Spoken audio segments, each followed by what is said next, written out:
Hey everybody, it's Z here with Six Pack Productions on day 5 of an April full of videos, and I've decided to make this one about my Me Too moment.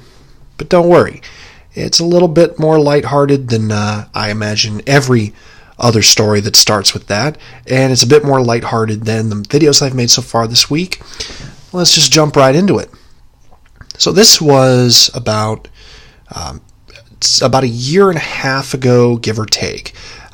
This occurred right around the time that the Hollywood hashtag #MeToo really started to take off. I can't remember if it was right before or right after, but even still, bear in mind that we've now been going through probably 5 or 6 years of feminists and far leftists going on about concepts like affirmative consent, concepts of revoking consent after the fact, and some other new rules they're attempting to enforce that are making romantic relationships and casual encounters a bit trickier than they would have been in, say, 2012.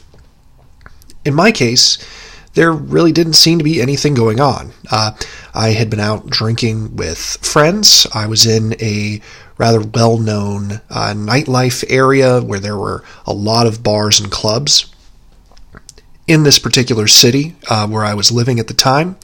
And because of that, it was very common and very easy to exit one venue and just go across the street or walk 2-3 blocks to find something very different. With that being said, I honestly can't remember at this point if I left to go to another bar or if I left with the intention of going home. But shortly after I left the pub where I'd been with a couple of friends of mine, I ran into a girl and said hi, figuring, you know what, this place has treated me well, spitting a little bit of game of girls on the street, especially when I'm not, very intoxicated. But I definitely had a real good buzz going at this point, and we basically immediately hit it off. Probably something that was induced by alcohol, but I wasn't breathalyzing anybody, so I don't know. Now, after we started to walk a bit, I realized that really wasn't in a position for us to be walking home, so I hailed a cab and got us there in relatively short order. And started messing around, but I consumed a little bit too much alcohol. I'm sure most men who watch this can relate to that. Now, wasn't able to finish up, pretty light about things, left things at that. Both of us went to bed. No harm, no foul. Next morning, wake up, and I was thrown off a little bit at first because this girl in question, as we were both sort of coming to, asked me where my roommate was.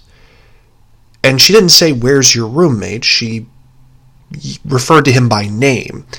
And I started to think that maybe I did drink more than I thought, because I don't think that I had introduced her. I don't think we, did a tour of the house and a proper greeting. I think we just sort of went into my bedroom to start going.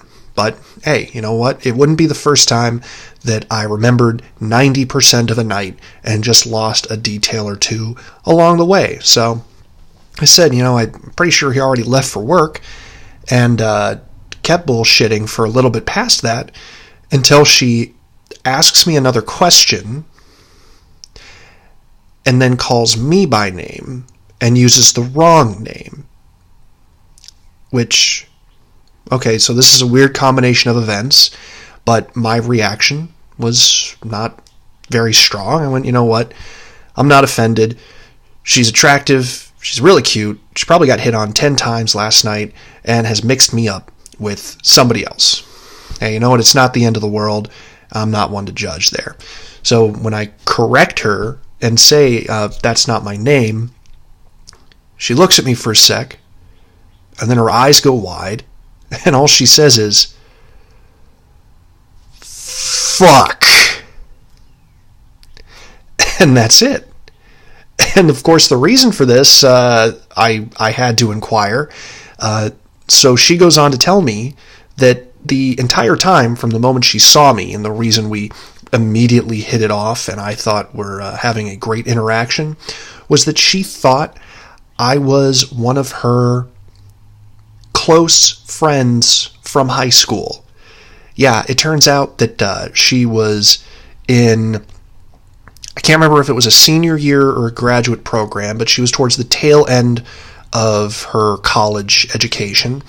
And on that particular weekend, her and a bunch of other people that she graduated with from high school all agreed to come back to their hometown for the weekend and hang out, because finally they're all able to drink and they all kind of have their plans in life, so they're going to catch up and make a moment out of it. She continued to tell me that this guy in particular was someone that she had had a massive crush towards since their high school days, but from the moment she first met him through high school and even into the first couple years of college, he had a steady girlfriend, and she had no desire to try to mess with that. And then, going into this particular weekend, someone alerts her to the fact that they had just recently broken up. So we're talking again, not knowing exactly how old they were, we're probably talking about something that was at least 4 years. And this girl goes, "You know what? Now's my chance. I don't know if I'm going to end up coming back here for a job. I may never be in this town again. I might not see him again until a high school reunion. I'm banging him tonight." Well, at least that was her plan, because apparently what actually happened was that, 8 or 10 of them got incredibly drunk, wandered off in different directions because they were too intoxicated to track each other, or just didn't care enough to try and keep the group intact. And she saw me and went, "Oh, sweet, I found him. Now's my chance." I will say, to her credit, that she showed me a photo, and yeah, that dude looks a lot like me. Even I can acknowledge it, to the point, if I had passed him on the street, I would have been freaked out for a moment. It was that close. Now, a couple years ago, something like that happens.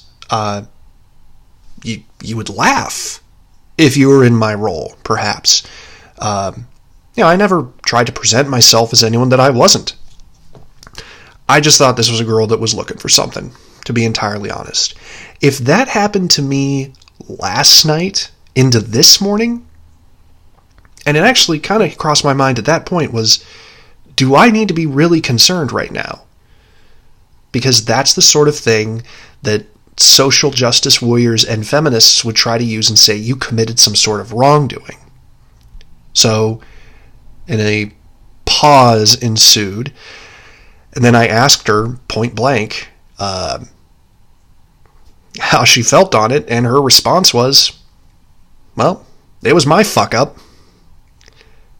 To which I said, "Oh, then you want to go again now?" Probably not exactly that way, but suffice to say, despite this information coming to light, we proceeded to hook up again, with me in a much better state. And presumably her as well. And then that was that. I